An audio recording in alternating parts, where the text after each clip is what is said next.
What is going on, everybody? Welcome back to another edition of Turf Talk, brought to you by DSM Media. I am one half of your host, Dylan Davis. You can give me a follow on Twitter at DylanJD98. My partner in crime over here to my right, Scotty. Give him a follow at Scotty Drowned on Twitter. And guys, if you're new to the channel, please subscribe to DSM Media on YouTube. Turn on notifications. Please like this video and give him a follow on Twitter at DSM_media.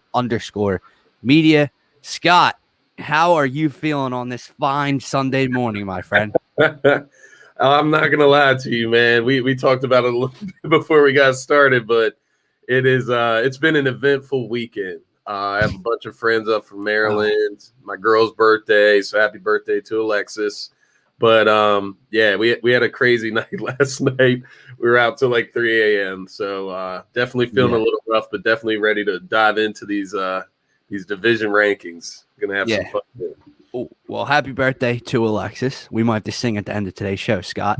I had an eventful weekend as well. I'll actually get into the story later on, but ran into an Eagles cornerback yesterday afternoon. So little story for later in the show. But on today's episode of Turf Talk, Scotty and I will be breaking down the AFC and NFC South division. So guys, please feel free to comment along all show long. Throw out your opinions, your questions for us about these two divisions, any points that you want us to hit on, and we'll get to as many as we can, Scott. But I guess we will start in the AFC as we did last week when we broke down the North. This division, I don't know how to feel about the AFC South, Scott. It's interesting. It's got a lot of, you know, Julio Jones is now in Tennessee. There's some people out there that think Ryan Tannehill has great value to win the MVP this year. The rushing champion Derrick Henry is there. They're probably the favorites to win that division. Former Eagle Carson Wentz. We will get into that conversation in a little bit, but he's now in the AFC South with the Indianapolis Colts and that great defense. Trevor Lawrence, number 1 overall pick, headlines in Jacksonville, and of course, all the Deshaun Watson controversy going on in Houston. I said to you before the show, he's expected to report with the quarterbacks today in Houston. So a lot going on in the South. Just give me your overall thoughts. Any major moves that caught your eye in the AFC South so far this offseason? So you obviously hit the Julio Jones, the Carson Wentz there. Definitely what I'm looking at that young core in Jacksonville. That's pretty exciting for me. I've always been a pretty big fan of Trevor Lawrence. I think he's a great player. Definitely liked him at Clemson. And they got him, ETN, so they got his partner from Clemson. So that's fun. They picked up Marvin Jones, so they got a weapon there. So that's Chenault's still there, DJ Chark. Yeah, they picked up Shaquille Griffin, the cornerback from the Seahawks, and then Urban Meyer, new head coach. So that team's got a lot of changing going on. I don't, expect them to be world beaters, but it'll be exciting to see them grow. But definitely Wentz to the Colts, man. We'll get into that, but that's your favorite one, huh? That's the caveat, right? There's so many question marks in this division, and I would say Wentz. Now that we're hearing this about Watson, I'm not really sure if he's going to be allowed to play. But yeah, I have no idea. It was question marks, question marks across the board, man. Big news to me. Obviously the Wentz one is the one that hits home for us the most, but my eyes go to the Julio Jones trade because for whatever reason, Scott, like when they made the trade in this offseason, like I've seen a lot on Twitter and social media where people are just writing off Julio Jones, like as if he's some aged vet, like Father Time's caught up with him. He's not the same guy. Listen, maybe they're right. Julio Jones, in my eyes, not from a fantasy football perspective, but from a football perspective, is probably still a top 5 wide receiver in the NFL. I might be, underestimating that. He could be a top 3 receiver. Like his. Yeah, and people are just writing it off like, oh, he's getting up there in age now. He's not, he's always hurt, and that's true. He does have a lot of injury concerns, but pairing him across from AJ Brown is just going to open up so much in that offense for Tannehill. Not to mention when you have the rushing champ and that freak of nature in the backfield and Derrick Henry, that offense is going to be a lot of fun to watch. I didn't even think about the Urban Meyer addition to Jacksonville, so this division is going to be very interesting to keep an eye on all year. When the Jacksonville Jaguars do play a game, and maybe I won't fall asleep during it this year. Seriously, no more Minshew mania. Okay, I'm glad that's put to bed. Downs. But what we did on the first edition of Turf Talk when we broke down the North divisions, guys, so what we're going to do is we're going to look at 4 major categories, 2 on each side of the ball: passing attack, rushing attack offensively, pass defense, and pass rush and / rush defense defensively. And we're going to rank them 1 through 4 each division. And then overall, we're going to take those rankings and kind of then rank the division order, how we think it's going to play out 1 through 4 standing wise. All right. So Scott, let's start with the offensive side of the ball and the passing attack. I'll get your thoughts first. How are you looking at the passing attack in the AFC South? All right. Yeah. So I guess I'll start from the bottom up. Okay. So obviously throughout these rankings, we're going to roll with it as if Deshaun Watson is not playing. Yes. We talked about this before the show. Yeah. You even mentioned it, even before the allegations. He was done in Houston. He was done. He doesn't want to play there. Now he reports to camp, whatever. I'm not sure how that will play out. I don't see any way how he'll be allowed to play with those. Yeah, I have no idea. So I'm rolling with him not in the lineup here. So I do have the Texans at number 4. They're going to have Tyrod Taylor as their starting quarterback, and we saw how that went with the Chargers. It didn't last long. They moved to Justin Herbert pretty quickly, rightfully so. That dude's a stud, but definitely got the Texans there at number 4. Lack of weapons, lack of just a quarterback that can actually throw the football very well. They don't got really much going on there. They got a plethora of running backs. It's kind of weird, honestly. But a lot of yeah, they do running backs. You know what I mean? But, what do they? They got Phillip Lindsay, Mark Ingram, and David Johnson in the back. And Rex Burkhead, like just 4 middle of the pack. Like it's so weird. But whatever. So then at the number 3, I do have the Jags, just because Trevor Lawrence unproven. Still think he's better than Tyrod Taylor, but unproven nonetheless. And I could see them maybe moving up. It's hard to say. We have to see how Wentz plays out. Yep. But yeah, Jags at number 3. I have the Colts at number 2. Now, this is like based off last season. I have to roll with what I know from last season. So like Carson Wentz playing that way last season. Now, Carson Wentz on the Indianapolis Colts, he can elevate them if he's playing football the right way. Right. Like he's pre-2020 Carson Wentz. Exactly. If it's pre-2020 Carson Wentz, he can make them the number 1 passing team in the division. But as of right now, I'm going to go with the Titans at number 1. Ryan Tannehill, that tandem on the outside. Derrick Henry opens up the passing game with the running attack. So you got Julio on one side, you got A.J. Brown on the other side, and then they even picked up Josh Reynolds, who is another big body receiver from the L.A. Rams. And that's just a monster lineup. You got like 3 freaks of nature at the wide receiver position. Now, obviously, Josh Reynolds isn't, the talent level of the other 2, but he's still a pretty good wide receiver, especially for a third option. So I got the Titans number 1 there. Do they still? I'm just checking because this dude, talk about Father Time. Is he still on their team? Okay, no. Their tight end Anthony Fersker. That's news to me. I agree with you, Scott. We have the same 1 through 4 rankings here for the passing attack. Obviously, if Deshaun Watson if we're doing all this, as you said, with the assumption that Deshaun Watson will not be a Houston Texan this year. So Tyrod Taylor, taking that into consideration. Brandon Cooks and Randall Cobb would have been a pretty cool duo 6 years ago. Not so much in this day and age anymore. They have a terrible offensive line, so Tyrod Taylor is going to be under a lot of pressure. The Texans coming at number 4. Trevor Lawrence, again, unproven, so it's hard to argue with, well, if he's unproven, how's he ahead of Tyrod Taylor? He just is. Okay, he's number 1 draft pick, high expectations. You mentioned it, DJ Chark. They picked up Marvin Jones, Laviska Shenault. They have a decent running game. I'm very excited to see how the number 1 overall pick plays in Jacksonville this year.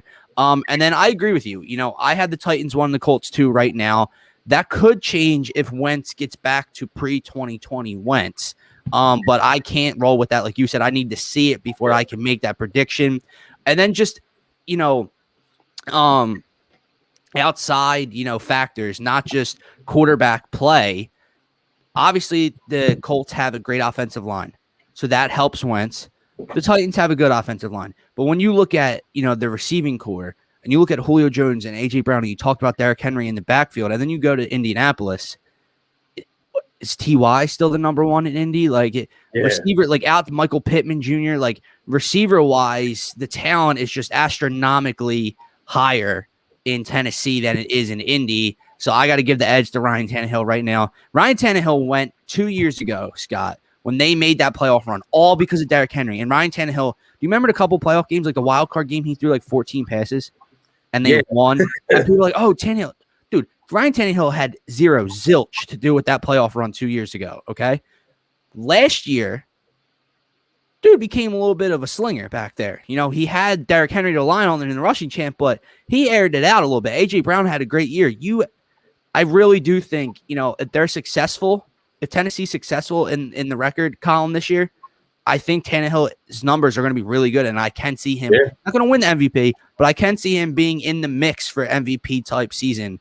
So I agree. 1 through 4: Titans, Colts, Jags, Texans. Moving on to the rushing attack, I have the Titans number 1. Obviously, Derrick Henry is the rushing champ. You wonder with a guy that size who carries the ball so much. We know how running backs' careers are short-lived. How much of a beating can he take year in and year out? But until I see it fail, I'm sticking with the Titans and Derrick Henry at number 1.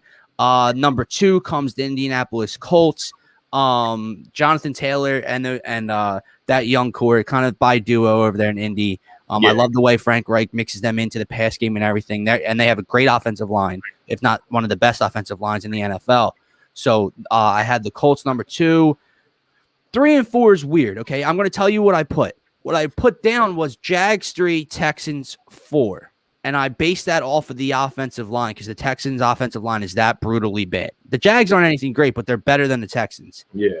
And then the Jags have you said it, the kid out his ETN and Robinson. Yeah. But then you look at the Texans where they have that, 4 guys, that triple threat or whatever you want to call it, of David Johnson, Mark Ingram, Phillip Lindsay, Rex Burkhead. So, running back wise, but running back, name wise, they have more guys and they probably have the better running backs on their roster. But that offensive line, that scheme's going to be a mess. Tyrod Taylor doesn't open things up for your running back like Deshaun Watson would. So I'm going to stick with Jags 3, Texans 4. Yeah, so I guess I'm not going to lie to you. I have the same exact thing here. Guys, I promise we do not share our rankings before we do not. We do not. We come into this blind. So, but no, one thing I wanted to ask you, kind of just to piggyback off this topic, is with the addition of Julio, you're seeing this, passing game in Tennessee, kind of evolutionize. So, do you think that they kind of take it easy on Derrick Henry a bit? Now, I still think they're the number 1 rushing team in the division. I think he's still gonna, lead the pack as far as the Russian attack in that division. But do you think they kind of take the foot off the gas of Derrick Henry a little bit, just with that passing attack, kind of rely on that a little bit more? I do, especially from what you've seen last year from Tannehill, to feel confident in a guy who's not going to turn the ball over a ton. Tannehill's weird. He's kind of in the mix of that game manager / slinger. He's not an Alex Smith type game manager, and he's obviously not up there with the Josh Allens and the Mahomes and the Rodgers of the world, arm strength wise and passing wise, but he's somewhere in the middle. And I think they trust him more. When he came in 2 years ago, when they made that run that I was alluding to earlier, he was very unproven. He had come over from Miami. He struggled in Miami, turning the ball over a ton, trying to force things down the field. So he didn't throw the ball a lot. Last year, you saw him kind of take a step. And now, like you said, when you have Julio Jones and A.J. Brown on the outside, you're doing yourself a disservice by not getting them the ball. Derrick Henry's still going to have probably 20 carries a game, if not more. But I do think they're going to relieve him of some of his running duties. Yeah. Just, take it a little easy on Derrick Henry. You don't want to run him into but you definitely You know how running backs' careers go, man. They take a beating. And exactly. what's the running back average career span? Like 3 years, something like the average. I mean, obviously there's ones that stick around longer, but the average is 3-4 years. Yeah. Shelf life is not long. Yeah, man. So we agree there with the rushing attack, excuse me, for the AFC South. Is there anything else you wanted to add in offensively? Well, yeah, I guess let me elaborate on those Right. So the Titans obviously with Derrick Henry have the number one. I do think, with that being said, if the Colts, stick to what Frank Reich has been doing there, which I ultimately think will be what's best for Carson Wentz as well. Pound the ball down, the defense throw, run the football. You got a three-headed monster there. You got Marlon Mack returning. So they were able to retain him. So you got a three-headed monster there with Nyheim Hines and Jonathan. Oh, yeah. So that's a very dynamic backfield as well. And they can move themselves up to that number one spot, if Tennessee does decide to rely on the passing game a little bit more. The Colts have a great offensive line, probably the best in the division, let's be honest. So I don't see any reason why that rushing attack couldn't move to number one, especially with the development and the growth of Jonathan Taylor. He's a young back, second year. So the Colts, they could easily move up to number one in that category, but I do have to put them at number two here. The Jags, you mentioned it with ETN, James Robinson. That they met number three. I mean, that's a decent backfield. Once again, just unproven. But I do agree with you in the fact that the Jags have a decently better offensive line than the Texans. They just established the run better than, and that was with Minshew. Like at least Robinson was at least able to, run the ball. He actually played really well last year. So definitely, I think ETN brings like that dynamic feel to the backfield, kind of, the switchblade there. But the Texans, they just they got four pretty good backs. I mean, as far as what they have in their backfield, Burkhead, Johnson. I don't know what they're going to do. Someone's getting cut. They're not keeping. Yeah, somebody has to get cut. That's just weird. A weird combination of players. But their offensive line is a fire pit there. I forgot that the Jags picked up Carlos Hyde as well. Yeah, they do have Carlos Hyde, so that adds like a veteran presence there as well. But with the Texans, no Deshaun Watson. Where's the dynamic plays coming out of the passing game to open up the run? It's not going to be possible. It's going to be a shit show in Houston, honestly. I just love how the first 2 weeks of doing this, we've had a team from each show that is just fourth place. Like just going to be an absolute dumpster fire. Last week it was the Cubbies, aka the Detroit Lions, coming in fourth for everything. Now it's the Houston Texans. They're both organizations and teams right now are just a dumpster fire from the top down, like from management to coaching to the how their roster's constructed and what's being put out in the field. They're a mess, dude. So I don't know how the Texans muster together more than like 2 wins this year in a 17-game season. It's hard to imagine, man. All right, moving on to the pass rush and, kind of on the defensive side of the ball. You can go first here, Scott. What do you like pass rush-wise in the AFC South? So here, and this is kind of I'll give you kind of a prelude to my defensive rankings. I think the Colts have the best defense in the division. Yep. As far as the pass rush, they did lose Justin Houston, but they were able to replace him with Kwity Paye, which Philadelphia Eagles fans should be familiar with. He was rumored to the Eagles several times before the draft. And he's a pretty talented player, just did not want him, as early as we were picking in the draft. And you saw where he fell and actually got drafted. So that should be, a good pickup. They still got DeForest Buckner there in the pass rush as well. And then you talk about their linebacking core, Bobby Okereke, and then Darius Leonard. One of, if not the best linebacker in the league. So, yeah, I'm gonna go with the Colts number one here. Number two, I'm gonna go with the Titans. Just as far as the pass rush, they do still have Harold Landry there. Tierra Tart, Jeffrey Simmons. So they got some decent pass rushers there. But then I look to the addition of Bud Dupree, and I think that's a pretty big pickup for them on the defensive end at the linebacker slot. So I'll go with the Titans, number 2 there. And then I believe I have the Jags next up, with their group there with they still have Josh Allen, Malcolm Brown, Miles Jack. So they still got some edge rushers there. Some ways to get some players that can get downhill in the pass rush. Even Kayvon Chazon, that was a decent pickup in the draft. So Jags, not world-beating pass rush, but better than the Texans. And where I'm at with the Texans is, they lost J.J. Watt, kind of lost their identity on the defensive end at that point. We can talk about that a little bit more, but Texans once again at number 4 for me, man. Yeah. Little teaser, talent, honestly, it's what it comes down to. Little teaser for everybody out there. I agree with Scotty again. And B, little teaser, my pass rush and pass defense rankings are kind of going to be the same. 3 and 4 are difficult to, with the Jags and the Texans on the defensive side of the ball. It's a crapshoot, okay? But still, the Texans are just kind of where I'm at. So I got the Colts number 1 because, like you said, I think they are the best defense overall in this division. Darius Leonard anchoring that defense for Indy. Titans 2, Jags 3, Texans 4. I really don't have much to add. I think this division is top heavy 1-2 on both sides of the ball, and then 3-4 is very iffy to me. And then just getting to the pass defense before we move on to our division standings. I have the same. Colts, Titans. Now, I do like the Titans secondary a lot.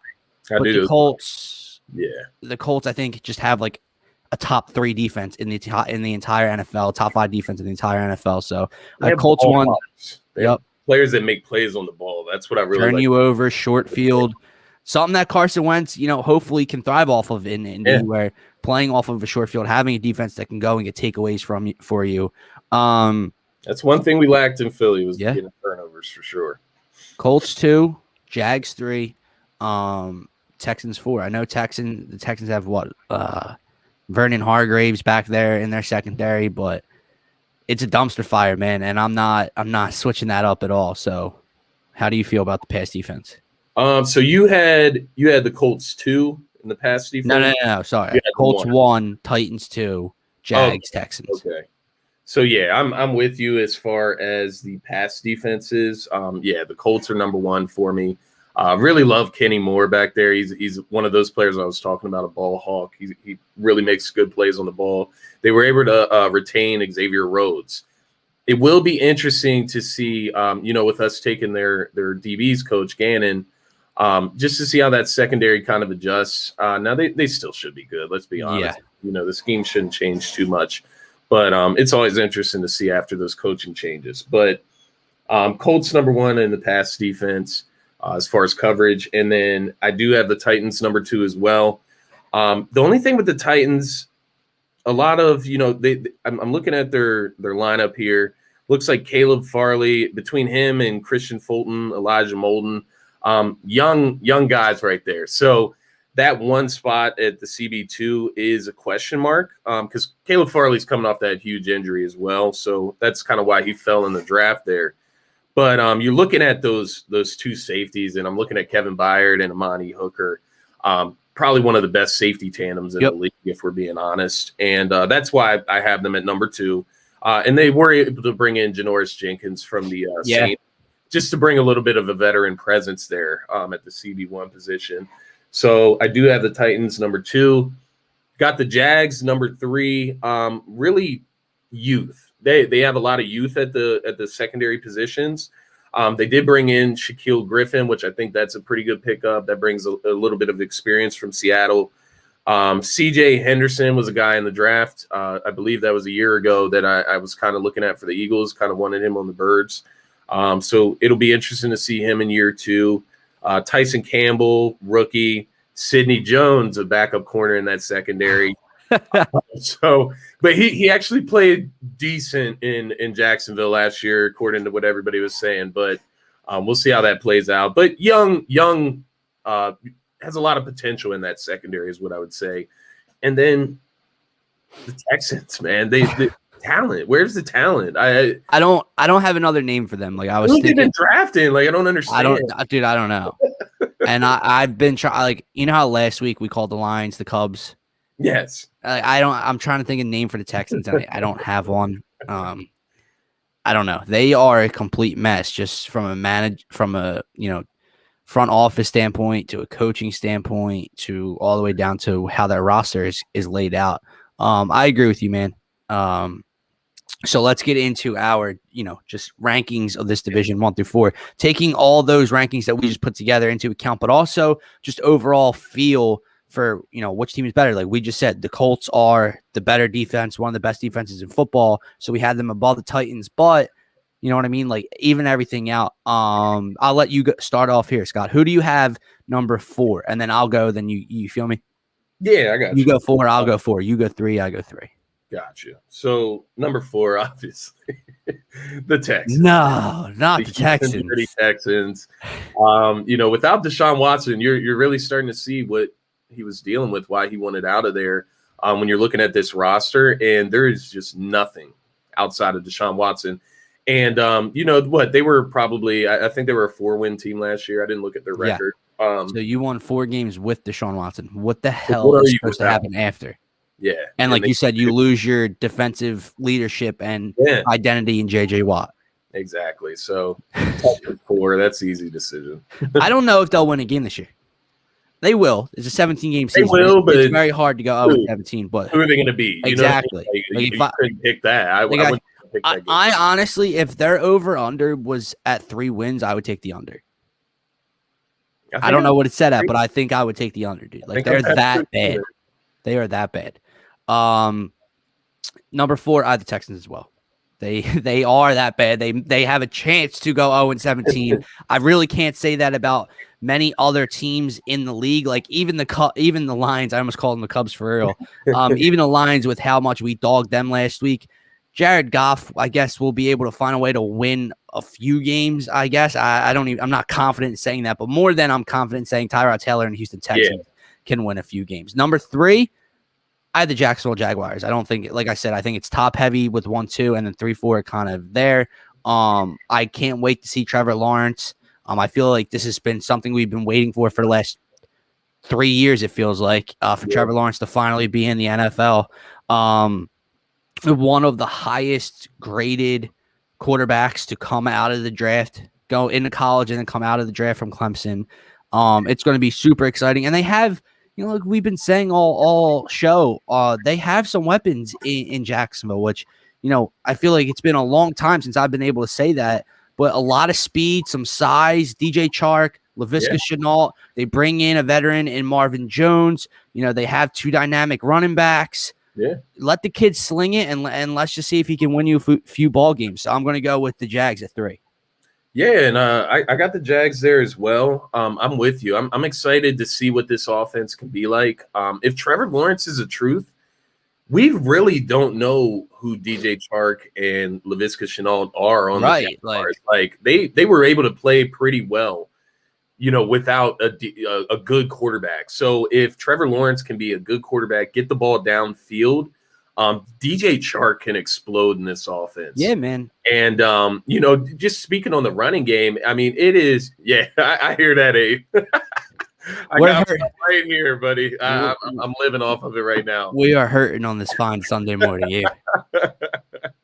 But, I'm excited. You talk about Urban Meyer, so you're bringing in a new era of football in Jacksonville, and I'm hoping the exciting young talent can, really show us something this year. Obviously, it's a top-heavy division, like you said. I don't think they're going to, get past either of the top 2 teams in this division, but definitely they're competitive. Future. Yeah, and it should be competitive. I do believe that. The defensive side of the ball is where they're going to get killed. And just one more thing before you get on to number 2 in the AFC South. The great ones, what do? Scott? They make the guys around them better. Yeah. So not only can DJ Chark and Marvin Jones and Laviska Shenault, help Trevor Lawrence since he's the rookie, but if he, I'm not saying he's going to jump in week 1 and be just this gunslinger tearing the league up, but we've seen what Pat Mahomes is. We've seen Justin Herbert come in last year, didn't even have the starting job, comes in and, goes into a battle with Patrick Mahomes the one earlier in the year. And Justin Herbert's a rising star. We've seen how young quarterbacks, it's, it really is different, man. Some guys do need to be molded and sit the bench and learn for a couple years, like Rodgers did, for example. But it's just not, I feel like in this day and age, that's not how it is. You're that highly selected. It's your job from day one. And we'll see how Trevor Lawrence fits in and how he elevates his core around him. Yeah, no, and you hit the nail on the head there with everything you said. If he can come out, have a rookie season like Joe Burrow, like, Justin Herbert, he can take these Jags to, pretty much anywhere in the future, I would say. But their defense is just nowhere close to competing right now. Yeah, exactly. They got to add some more talent on the defensive end. They kind of sold all of their talent. You know what I mean? They kind of ransacked that defense over the last couple of years. So they definitely got to start over there. But definitely an exciting team. Remember how good that defense was, dude? Yeah. Think about that defense. One of the best all time, man. With Jalen. Think about that defense with Trevor Lawrence instead of Blake Bortles, dude. That defense, it's the sole reason they had an AFC Championship appearance. Everybody gets on the Minshew mania, dude, but how many games did he win last year? He is so bad. I'm glad Gin's not commenting because he just trolls. You love him? No. He just likes to troll me, and he knows how much I cannot stand Gardner Minshew, and I hated it. I hated that entire experience. But go ahead. Who's number 2? We'll get to some other quarterbacks that I just really hate as well in the NFC South. Hint, Taysom Hill. Don't think he should be playing quarterback, starting at quarterback. So I'll be interested. Yes, sir. Abe, today is the AFC and NFC South divisions that we are breaking down. So feel free to comment along and throw your opinions out there and questions out there as well. We're just finishing up our AFC South rankings. Yeah, we are at number 2. Go ahead, Scott. Number 2. I have the Colts. Now, with that being said, I do think that the Colts have the better team. The caveat here is, once again, Carson Wentz. I think if you put Ryan Tannehill on the Colts, I would probably put the Colts number 1 just based on Ryan Tannehill's past 2 seasons. With that being said, I don't fully trust Carson Wentz, rightfully so. I just watched him play 16. Well, it was 16 games last year, right? Yeah. It wasn't 17 yet. That's this year.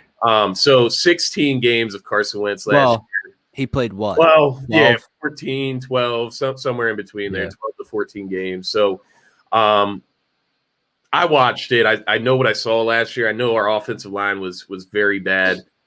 So maybe that's not the real Carson Wentz. Maybe he can get out of his head, get that fresh start with Frank Reich again.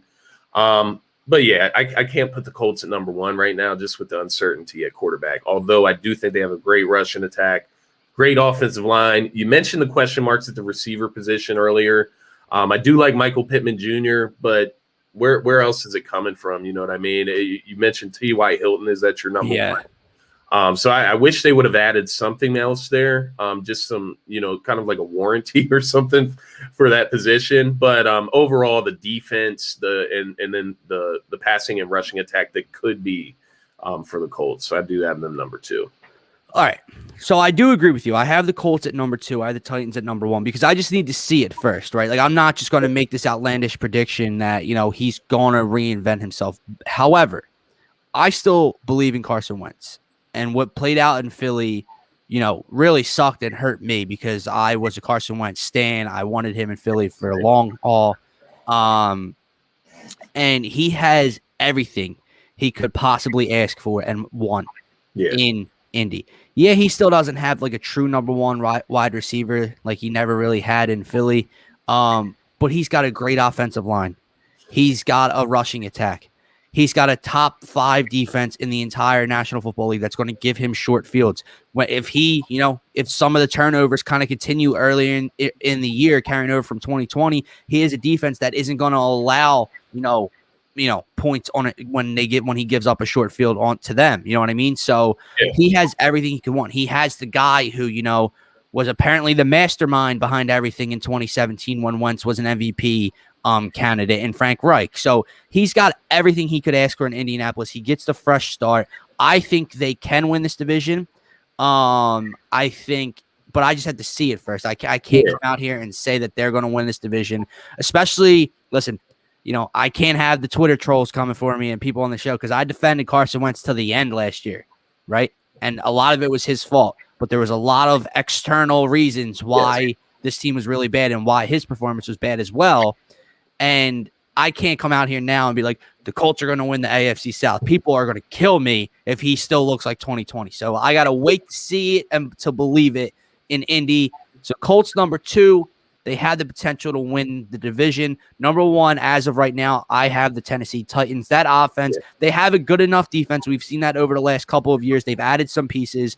Ryan Tannehill continues to progress and take steps as a quarterback, not just a game manager. And then when you put the weapons around them, man, I know it's just names.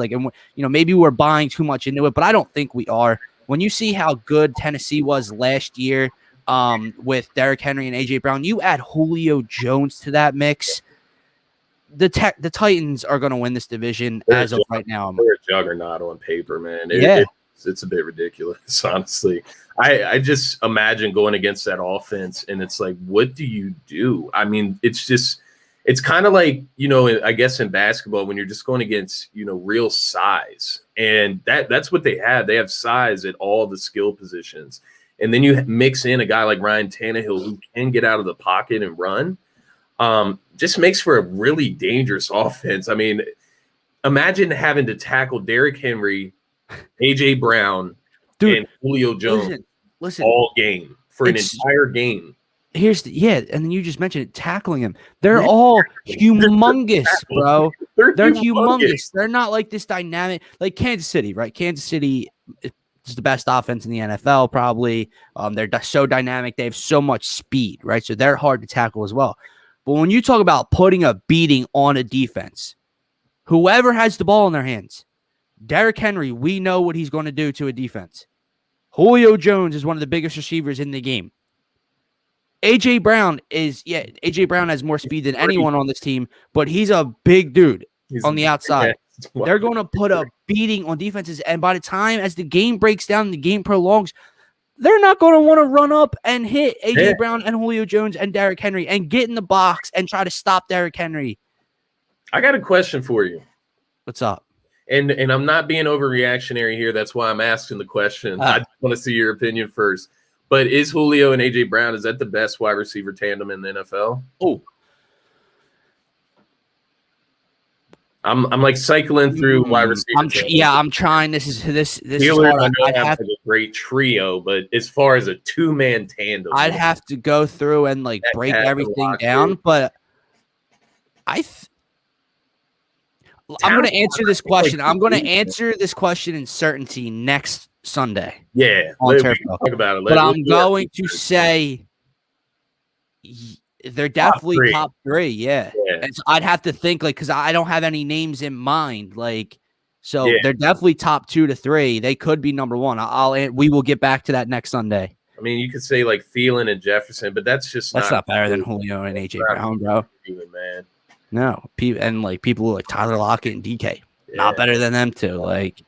You're talking about 2 just freaks of nature at the position. It is wild. Like I said, dude, Julio Jones, if people are just writing it off as he's just getting older and he's injury prone, Julio Jones is probably a top 3 to 4 wide receiver in the league still. And think about it. So if he brings that to Tennessee across from A.J. Brown, it just opens up so much. He's going to be going against CB2s. Imagine us. Even if he's getting the number 1 assignment, then A.J. Brown's cornerback too, or a safety. And then you got Derrick Henry just going against the front. What are you going to throw? 6 bodies at him? So it's going to be very interesting. And the Eagles having to play, and we could talk about this later on in the season, or as we get closer. But I'm just imagining, like Avonte Maddox or whoever CB2 is going to be, Zach McPherson, on Julio Jones or on AJ Brown.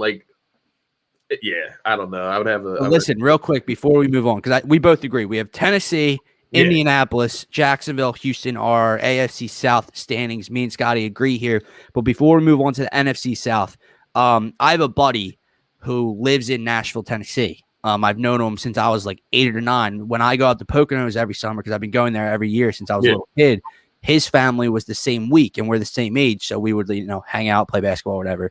He's from Nashville, so he's a Titans, Predators, fan and all that. And he hit me up after the Ryan Ellis trade and was like depressed about it. So like as a Flyers fan, it made me feel really good. Well, Jake, if you're listening to this, pal, if you're ever going to see this, congrats, because you got the football edge right now in Tennessee over Philadelphia. So very true. You should be, if you're down on the Predators, you should be excited about the Titans, my man.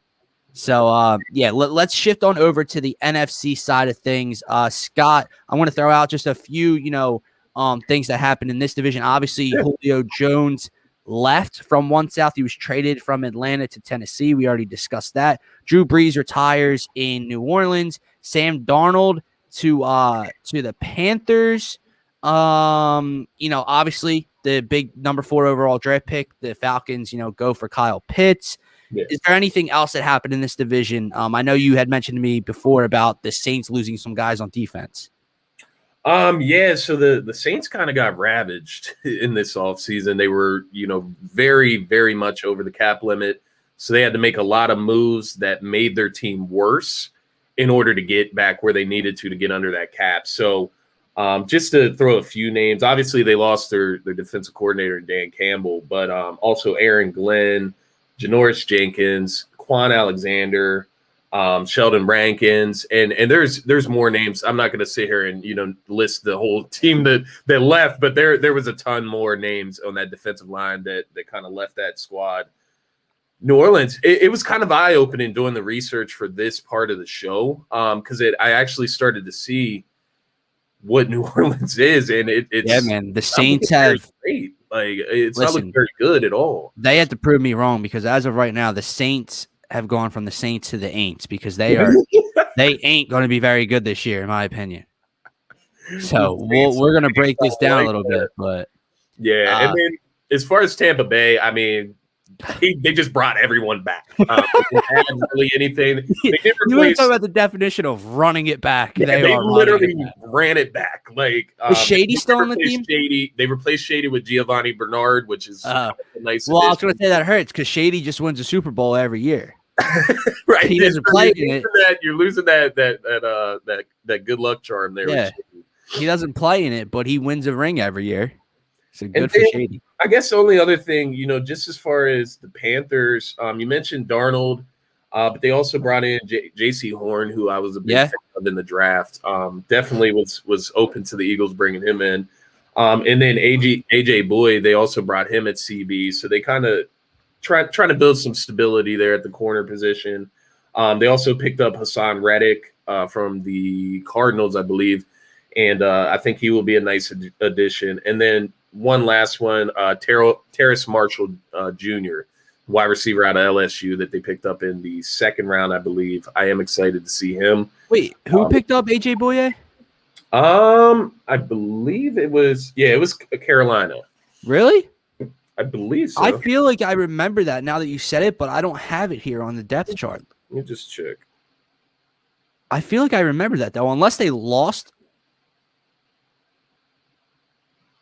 That is weird. Oh, he's suspended. That's why he's all the way at the bottom. Oh, yeah. Now I see it. I see. Okay. He's at the bottom of it. He'll be good. What is he suspended for? I would like to know. I would look that up. But I wish we had like a boo sound effect, because JD would the boo right now. Oh man, we'll get to that next. I'm sorry. We had that last week. Them. Yeah, big Ben. They said he's lean. Yeah. Hey man, he looks a little better than he did. He does look a little bit better, man. It'll be interesting to see. Twitter's a mean place. Twitter's a very mean place. It is a mean place, man. It is. It's ignorant, but still not very high on Ben. I don't believe in him. Hell no. See how that plays out. No, we discussed that last week, but all right, man. Let's just do the same thing we did it last time. But let's start on the defensive side of the ball this time. Sound good? Yeah, of course. All right. Let's start with that pass defense. Since you mentioned in Carolina how they brought in AJ Boye, they drafted JC Horn, they have Jeremy Chin, pass defense. Scott, how would you rank 1 through 4 this NFC South pass defense? So as far as the pass defense, and another prelude here, Tampa Bay is going to lead both my categories. For the defense. Oh, really? We saw Tampa Bay's defense in the Super Bowl, throughout the playoffs. Wow. Love their defense. And they brought everybody back. Like we said, they're only going to, build more, grow more, as a unit together. So I do have them number 1 in the pass coverage. New Orleans, they have a tandem at cornerback that I really love. So I do have them number 2 there. Now, with that being said, I'm really not high on New Orleans and anything else. Obviously, still have Malcolm Jenkins there, Marshawn Lattimore. You still got Patrick Robinson, which we know very well. C.J. Gardner-Johnson, Marcus Williams. So they have a pretty decent secondary. I'm just not sold on them as a unit, which is why I can't put them number 1 over the Bucs. Carolina, I have number 3. I do love what they're doing there in the secondary, and they very well could move themselves. If JC Horn is the stud that I think he is, they could very well move up to number 2, number 1, maybe even as far as pass coverage here. But I do have them at number 3 just due to youth. AJ Bowie is a nice veteran to add, but we'll see how that suspension plays out. And then Atlanta, just a crapshoot in Atlanta for me, honestly.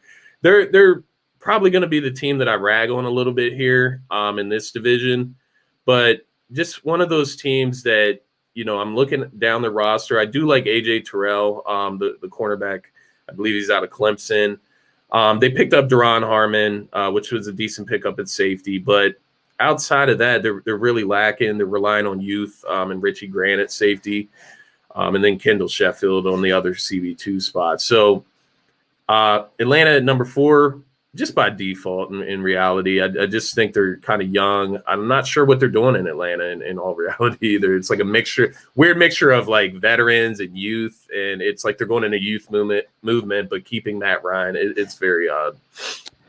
So as far as pass defense goes, the Falcons are number 4th on my list, and it's by default, but it's also by their own doing. They are quite possibly the worst pass defense in the entire National Football League.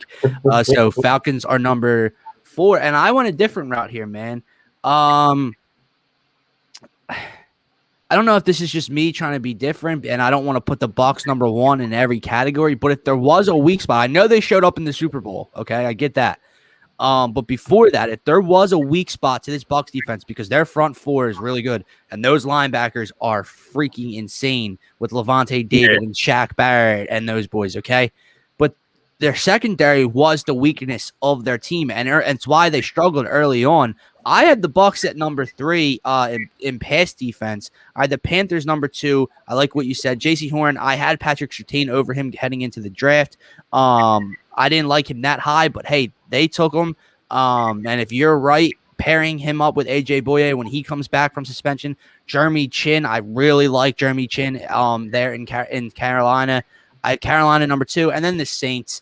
They did lose a lot of guys on defense, but their front 4 guys, you know what I mean, pass rushing guys. Lattimore still there, Malcolm Jenkins is still there. So I have Saints 1, Carolina 2, Bucs 3, Falcons 4 in the pass defense category. George says that New Orleans D is going to be on the field quite a bit. Might mean them giving up more points. Yeah, for sure, man. We're going to get to the offensive side of the ball soon, and we're going to have a lot to discuss with this New Orleans offense soon. But sure. Scott, moving on to the pass rush, I'll just go here real quick.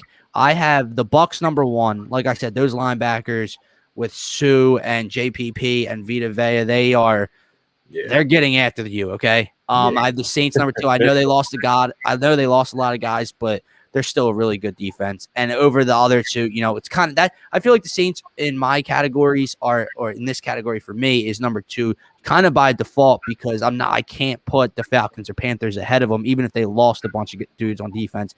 The Falcons at number 3, and I had the Panthers at number 4. While they, I have hope for their secondary. I don't love what they have up front, so I'm going to go Panthers 4, Falcons 3, Saints 2, Bucks number 1 in pass rush. Yeah. So as far as my rankings for the pass rush, definitely got Tampa Bay number 1. That was the calling card of the defense. You kind of talked about that earlier, and kind of what really got them to the Super Bowl, won them the Super Bowl. Obviously, you had Tom Brady at quarterback position, but that defense was ridiculous. You're talking about Shaq Barrett, Devin White, Levante David, Golston, JPP, Vita Vea. So you mentioned all of them, and that front seven's ridiculous. Number 2, I do agree with you. I got the Saints number 2. They still have talent on the line. They did lose a lot in the middle of that defensive line. They still got the 2 edge rushers in Cameron Jordan and Marcus Davenport. And then you have Demario David, who does a lot, or Demario Davis, excuse me, who does a lot out of the linebacking position, does a lot of blitzing, getting in the backfield as well. So I do have the Saints number 2 there. As far as after that, I do have the Falcons. So I believe I'm totally in agreement with you here. But you got Grady Jarrett, Dante Fowler, Deion Jones, still some notable guys, some notable talent in that front seven. Where you're looking at the Panthers, I do like Brian Burns. I did like Hassan Reddick, but at the end of the day, there's a reason Hassan Reddick got sold for so low. Right. Cardinals. So he's not that great. He may be a difference maker, but I don't think he's pushing them up past the Falcons here. So Falcons snuck out of the 4 spot there for me for a minute. Yeah, for a little while, but yeah, that's where I got. So I got Atlanta 3, and then the Panthers 4 as well. So we agree there. Big difference in our rankings in the pass defense, but not so much in the pass rush. Let's move over to the more, fun side of the ball to talk about in this division, because there's a lot going on here that we got to digest, Scott. So let's start with the rushing attack here, okay? In the AFC South, I have the Falcons number 4. They had Mike Davis. They acquired Mike Davis from Carolina. They don't have the greatest offensive line. And they lost Todd Gurley, man. Right. Like therefore, the Bucks with that offensive line, they have some aging backs in Leonard Fournette's the main guy, but they just Bruce Arians runs the ball, dude. With that offensive line in front of them, they'll chew you up for 2 yards, 3 yards, 4 yards. And it might not be the most effective at times, but they're going to pound the rock. I had the Bucks at number 3.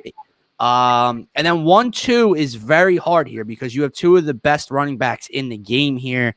I think Christian McCaffrey's a better running back than Alvin Kamara, but as a whole, with Sean Payton's offense behind that offensive line, I think I got to go Carolina 2, Kamara and the Saints 1. When you add in, I'm not his biggest fan. I really don't like the dude, but Taysom Hill, when you add in that dynamic, I think they're going to find ways to run the rock.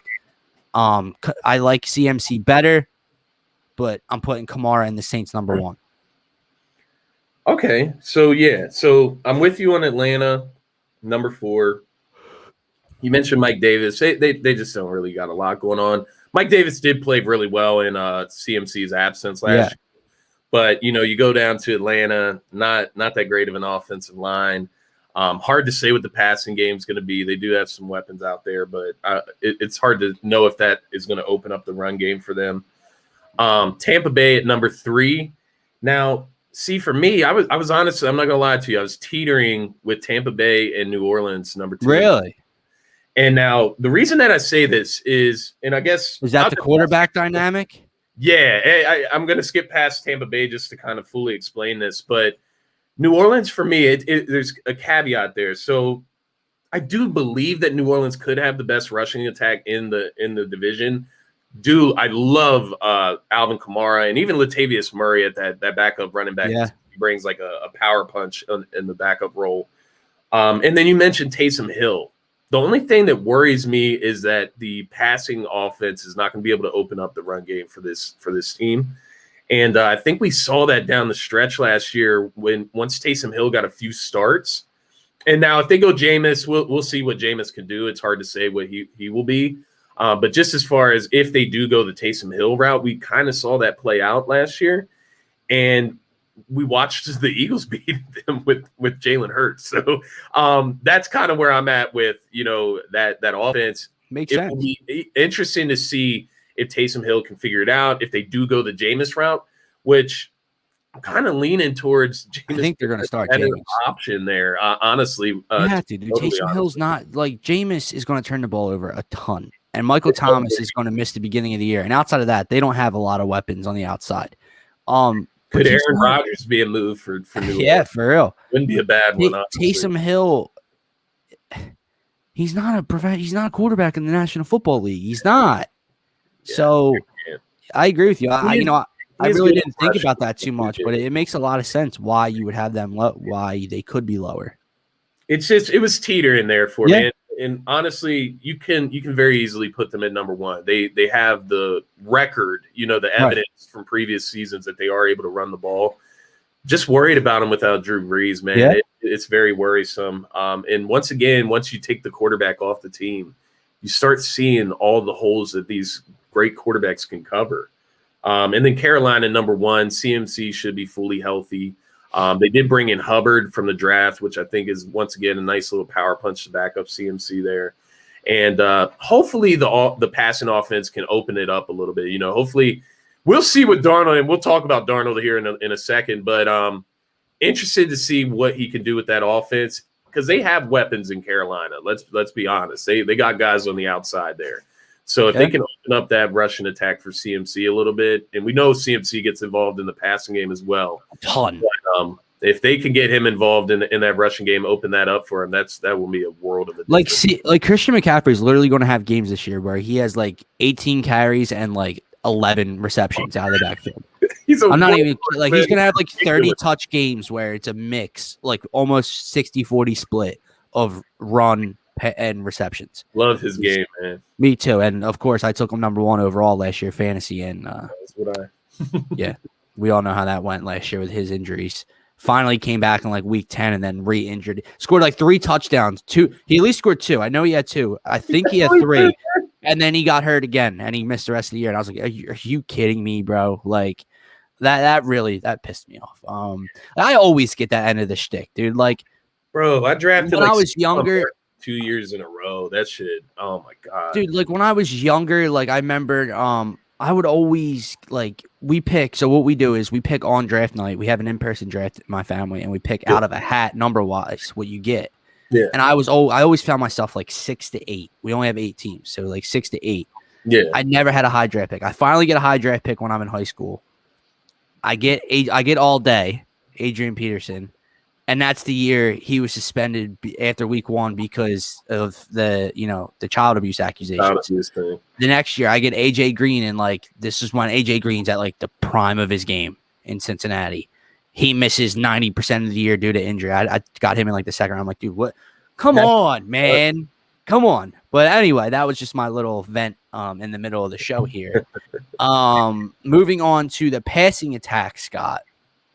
Before we get into our final standings in the NFC South, you got to go Bucs number 1.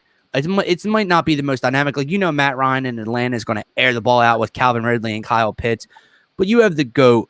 And then you look at all the weapons around him and Godwin and AB and Mike Evans and Gronk. They are so... No. I drafted AJ Green in the second round. I was saying I finally got a superstar that I never got before, and it was the year. Jordan's hold up. Yeah, no. I got him in the second or third round when he was in the prime of his career in Cincinnati. But I'm going the GOAT number 1. Then I do have the Falcons find their way out of the basement first category for me. Number 2, I have Atlanta.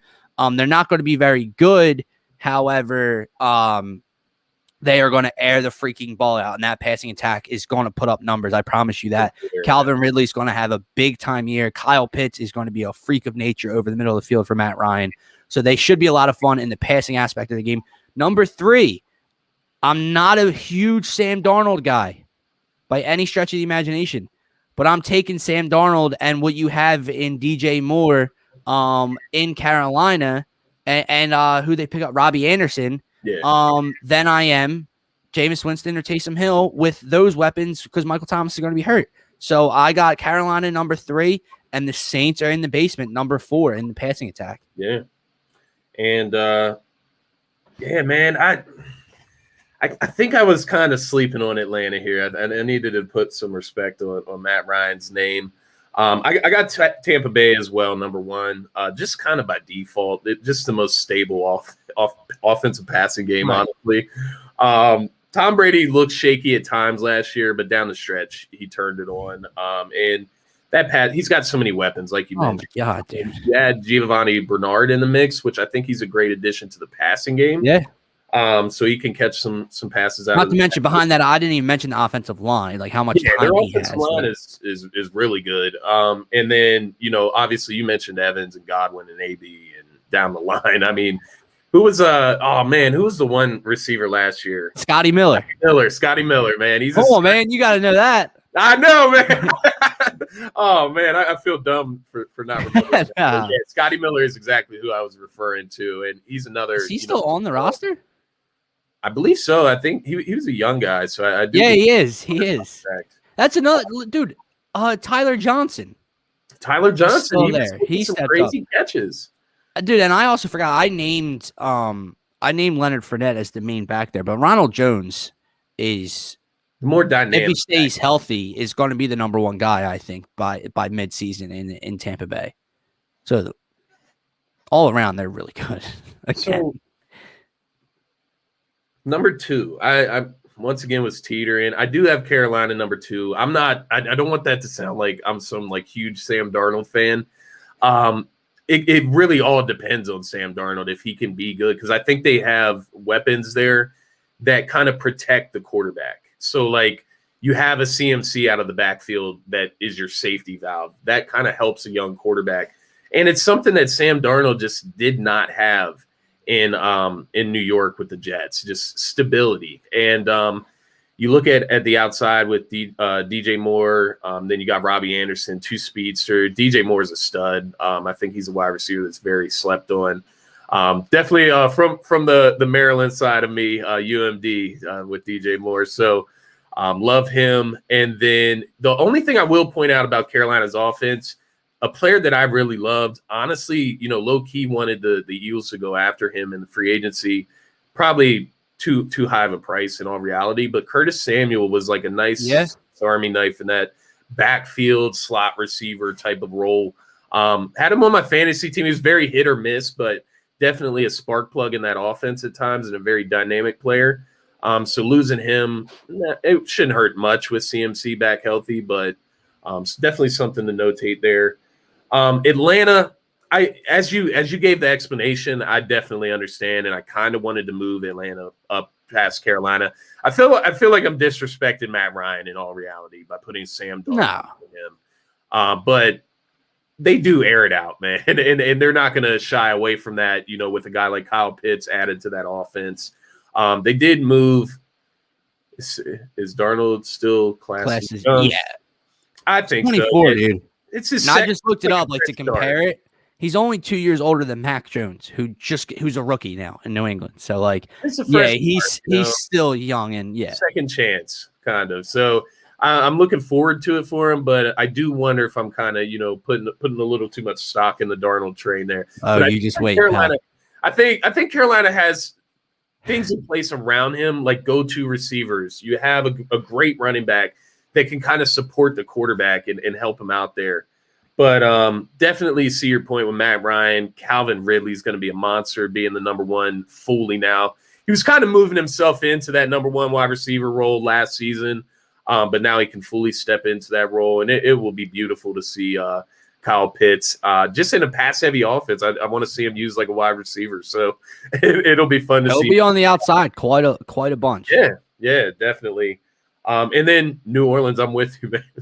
I can't put any stock, into Taysom Hill throwing the football, and I can't put any stock into Jameis Winston protecting the football. Great point. Yeah, there's no. Jameis can sling it. He can sling it, but he can also sling it the opposite way. He's slinging it to both teams. So Jameis might throw 35 touchdowns. He's probably throwing 32 picks. Yeah, exactly. So he does not protect the football, and we could talk about even their weapons on the outside.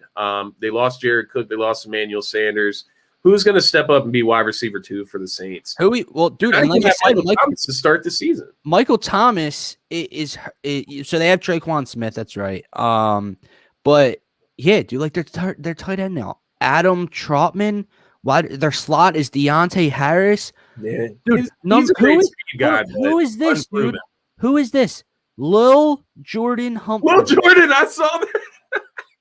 Dude, like they're in trouble, bro. And here's the other thing about Michael Thomas. Michael Thomas, the 120 catch Michael Thomas with Drew Brees, the hands, best wide receiver in football.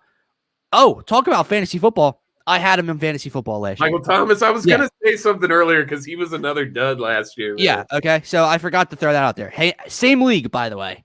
Damn. Had him there. But we saw what he did. So he was hurt a bunch, but even when he was on the field and Drew Brees wasn't, when Drew Brees had the rib injury and all, Thomas's production plummeted. No chemistry. Yeah. So we will, that's kind of where I stand there with the Saints. They are going to be interesting to watch, to say the least. And so I guess to wrap up today's show, man, because we are over an hour again. I know, dude, it's rough, George. I'm going for it again. But to wrap up today's show, let's just kind of rank our NFC South standings here, Scott. So I'll start us off. I'm going to go. Normally, I like to go 4-1 for a little bit of suspense. I'm going to go the opposite way. Okay, number 1, I got Tampa Bay. When you talk about the definition of running it back. They're running it back on both sides of the ball. They have retained literally just about everybody, bro. From their, all 3 running backs are still there. Well, they added Bernard instead of McCoy, but you get the point. Yeah. The GOAT, all the receivers, Gronk, that offensive line. The defense is almost exactly the same. I know the linebackers and front 4 definitely are. So they are running it back. And I think they will be at the top of this division again. Number 2. In the NFC South. I'm interested. The Carolina Panthers. Okay. The Carolina Panthers. And listen, and I'm not saying this because the Carolina Panthers are going to go like 10-7, 11-6, and come in second. The bottom of this division, I don't expect to be very good at all. And the Panthers have something going for them. I'm not. That's why I was laughing when you brought up Sam Darnold and you were like, I hope I'm not, kind of falling into a trap overvaluing him. You're right. I'm not that guy. I've never been a Sam Darnold guy, but he gets a fresh start. He's 24 years old. He was highly, graded coming out of USC. He got a rough go of it with Adam Gase and what they put around him in New York. I really like Matt Rule. I love CMC. They do have Curtis Samuel. They do have DJ Moore. They do have Robbie Anderson. They got speed all around Sam Darnold. I love what they're doing in the secondary defensively. They're probably, here's the thing. They're not great at anything defensively. Yeah. But they're very middle of the pack. They're not going to kill you, I don't think. Like Atlanta's defense is going to kill them. Yeah. I think the Saints passing, like their Saints quarterback, unless like barring a move, the Saints passing attack is going to hurt them. Yeah. The Panthers defense is just very average, middle of the pack, maybe a little below average, but they're not going to hurt them that badly. Unless Darnold is just a dud in Carolina and he's just not a starting quarterback in the NFL, then my prediction's wrong. But outside of that, I got Carolina 2. I got the Saints number 3, just because I think their defense is that good. I think they will be able to establish the run a little bit with Kamara. But at the end of the day, whether it's Taysom Hill or Jameis Winston, I think it's going to be Jameis Winston. The Saints defense is going to keep them in games. I don't trust Jameis Winston to win the games, or vice versa with Taysom Hill. I think the Saints go from the Saints to the Aints this year, as I said earlier. And number 4, I got the Falcons simply because, their passing attack is still going to be dynamic. They make the sexy splash pick at number 4 with Kyle Pitts. They trade away Julio Jones. I don't know what their vision is for the future. So here's my point. They trade away Julio Jones. Why? Because they want to get younger. They want to get his cap number off the books. They're maybe a rebuild. But then at number 4, they go out and give Matt Ryan another weapon. Well, then why not just keep Julio? Because basically what you're saying is you're trying to give Matt Ryan like one more shot, right? Or 2, whatever, how many years he has left. why not just keep Julio before you go full rebuild? I don't know what they're doing. Their defense is really, really bad. We all know that all too well as Eagles fans, watching them to allow Dallas to come back in week 2 last year or week 3 last year. Their defense is so bad, especially their secondary. Yeah. They're not going to win a lot of games. They're going to be fun to watch offensively, I think. They're going to put up points, but they're going to give up even more points. So I got Tampa Bay running it back number 1. Sam Darnold and Carolina Panthers number 2, the Aints at number 3, and the Falcons at number 4. Yeah, so I'm not gonna hold you here. I got the same exact rankings. Oh, really? Yeah, I really do. So as soon as you said the Carolina thing, I was like, okay, we're on the same page then. Tampa Bay, you mentioned it. Don't have to say much about them. They got the same exact team that just won the Super Bowl against the Kansas City Chiefs. Unless Father Time has officially caught up to unless Tom Brady is over the cliff, as Max Kellerman would say. He's been saying that for like 5 years now. But yeah, Tampa Bay at number 1. Number 2, I do have Carolina. Just something to add on to what you said. You mentioned the weapons. You mentioned the stock that's been put in Sam Darnold. Joe Brady, right? Offensive coordinator, picked him up from LSU. He's going to be the offensive coordinator in Carolina. That's another thing I wanted to add to that conversation of stability for the quarterback. You have a nice young offensive mind there to work with Sam Darnold. Make a dynamic offense with CMC. They're going to have a lot of things they can do in that offense with those type of players. They got a couple gadget guys there. So Joe Brady adds to that stability. He's a guy that I thought the Eagles should, look at during the offseason for that head coaching spot. So obviously I'm high on Joe Brady. I think he's a very young and dynamic offensive mind, and I'm excited to see what he can do with Sam Darnold there. Maybe we are putting too much stock in Darnold, but it's really not even about Darnold for me. I just feel like if he can be a decent quarterback, when you have a running back like CMC, you don't have to do that much. Don't turn the ball over. Yeah, just don't turn the ball over. He can protect you in most situations with just a dump-off pass, literally.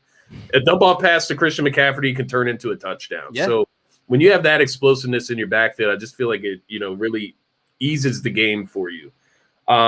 New Orleans number 3 by default, just because I think Atlanta's just going to be really bad, as you mentioned. But I'm not high on New Orleans at all after doing all this research here.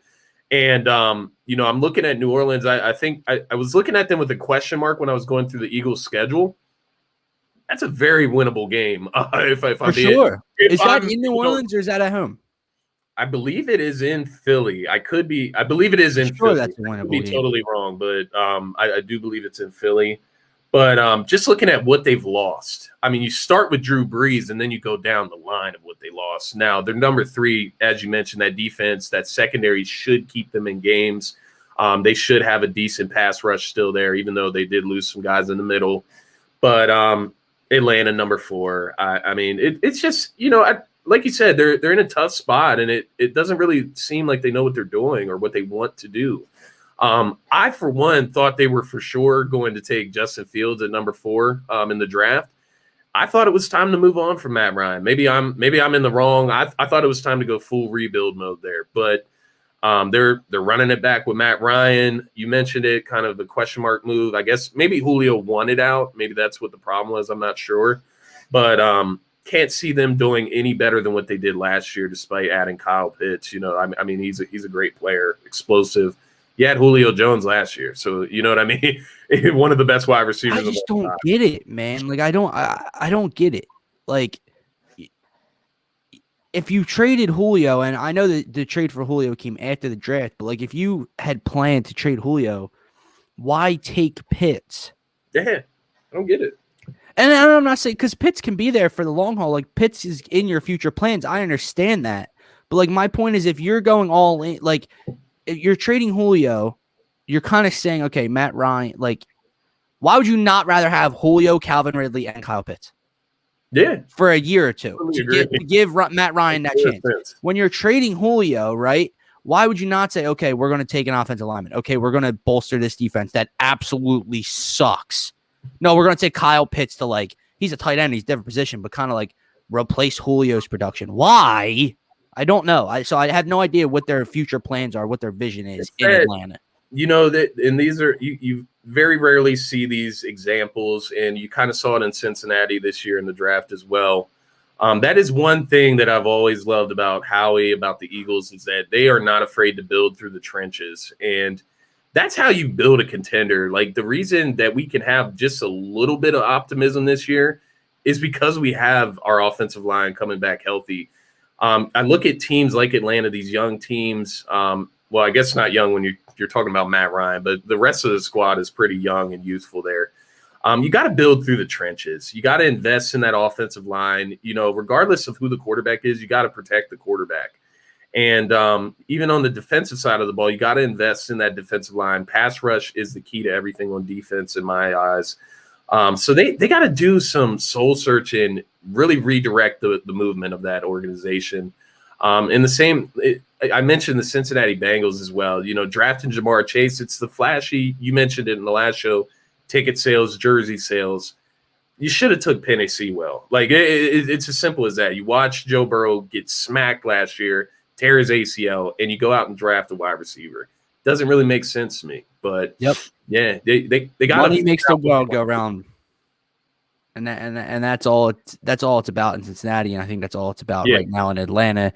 Just keeping fans engaged, jersey sales, ticket sales. You know, Penei Sewell would have been the smart pick, right? Anyone buying Penei Sewell's jersey?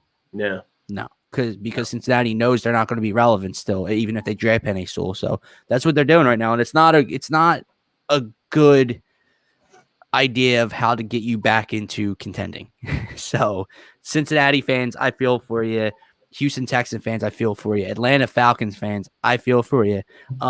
Because I'm, seeing it right now in Philadelphia. So we will get to the NFC East in a few weeks. Hopefully I'm more optimistic then, but we'll see.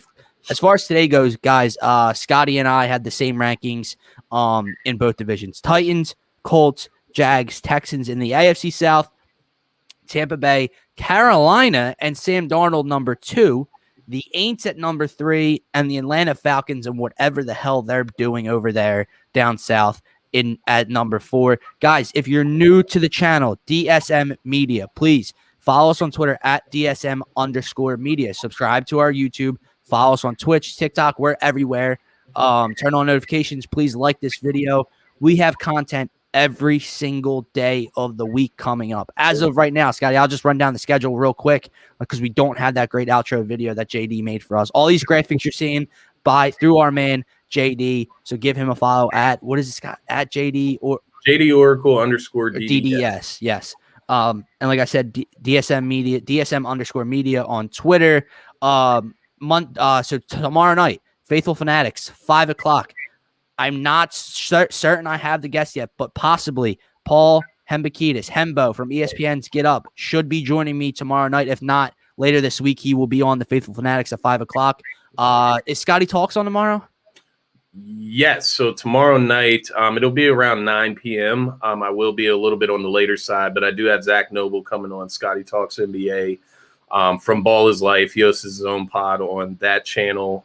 Obviously, everybody knows Ball is Life. It's a huge brand, huge YouTube channel, huge content created site. So excited to get his take on some NBA offseason stuff. We'll recap a little bit of the finals, talk about Giannis, of course, and maybe even get into some of this Olympic stuff with this USA team that just lost to France today. Again. So definitely a lot to bite into. Obviously, we just had the Beal news break yesterday, if you want to call that news once again.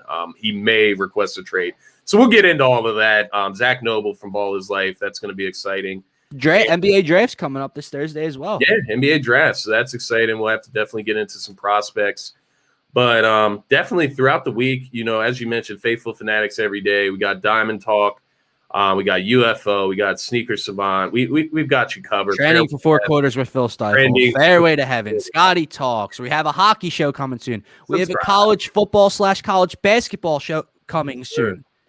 Exciting time. And, of course, tap in right here every Sunday, 10 a.m. for Turf Talk with myself and Scotty. And, guys, last housekeeping thing to take care of before we wrap up today's show. We are 1 week, 1 Sunday closer to the Eagles Open Practice Tailgate. August 22nd. Practice starts at 7. probably try to get there around between 4 and 5. I'm assuming, Scott, we're gonna have a big setup: beer, drinks, food.